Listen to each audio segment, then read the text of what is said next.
इस क्वेश्चन में कहा गया कि +5.0 गुणा 10⁻⁻7 कूलाम तथा -5 गुणा 10⁻⁻7 कूलाम के दो बिंदु आवेशों के बीच की दूरी 1 सेंटीमीटर है।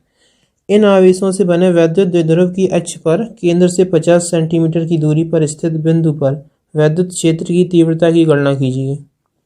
तो हम एक बात जानते हैं कि जब आवेश बराबर मात्रा में हो और विपरीत हो और अत्यंत पास रखा हो तो ऐसी स्थिति में इस पूरे निकाय को हम वैद्युत द्विध्रुव कहते हैं।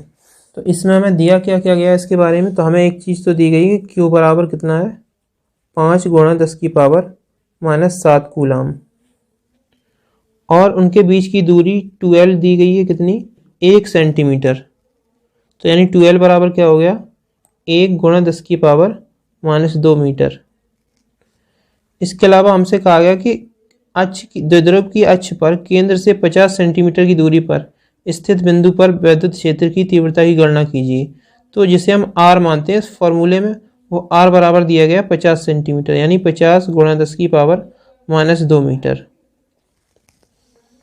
अब फॉर्मूला होता है अपने पास कि द्विध्रुव की अक्ष पर अक्षीय स्थिति में वैद्युत क्षेत्र की तीव्रता का, तो होता है E बराबर 1/4 पाई एप्सिलॉन 0 या एप्सिलॉन नॉट पढ़ते इसे इंटू 2p/r³। क्योंकि हम जानते हैं P यहाँ पे क्या है द्विध्रुव आघूर्ण है और इसका मान होता है Q इंटू 2L या आवेश गुणा बीच की दूरी।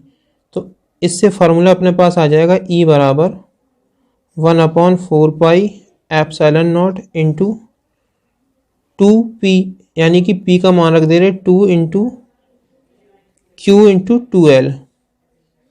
2L हम बीच की दूरी मानते हैं उनकी अपॉन r³।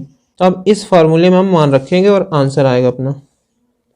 तो E बराबर क्या हो गया 1/4 पाई एप्सिलॉन 0 का मान होता है 9 गुणा 10⁻9 इंटू 2 गुणा Q का मान दिया गया है 5 गुणा 10⁻⁻7 इंटू 2L का मान है अपने पास 1 गुणा 10⁻⁻2। तो 1 नहीं लिख रहे क्योंकि 1 के गुणा से कोई फर्क नहीं पड़ता, बटे r³ यानी कि 50 सेंटीमीटर का क्यूब, या फिर ऐसे बोले 50 गुणा 10⁻⁻2 का क्यूब।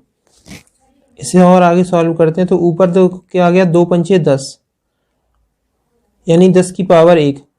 इसमें से 1 चली जाएगी पावर, तो यहाँ मान लेते 10⁻⁻1 बचेगी और -1 और -7 क्या हो गए -8 -8 और ये +9, तो पावर बची 10 की कितनी 10 की पावर बची 1 और आगे क्या बचा 9।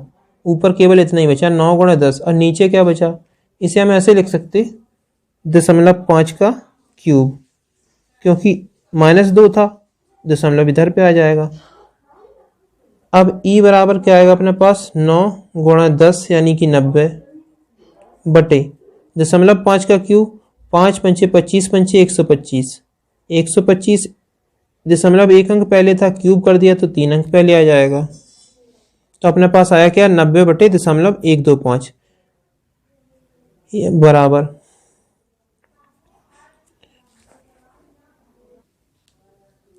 बराबर क्या आ गया अपने पास 90 बटे 0.125 720 न्यूटन प्रति कूलाम। तो E बराबर अपने पास क्या आ गया 720 न्यूटन प्रति कूलाम। अगर इसे ऐसे भाग नहीं दे पा रहे तो ऐसा कर सकते, ऊपर नीचे 1,000 से गुणा कर दो तो ऊपर 90,000 हो जाएगा, नीचे 125, तब 90,000 में 125 से भाग दे दो तब भी 720 आएगा।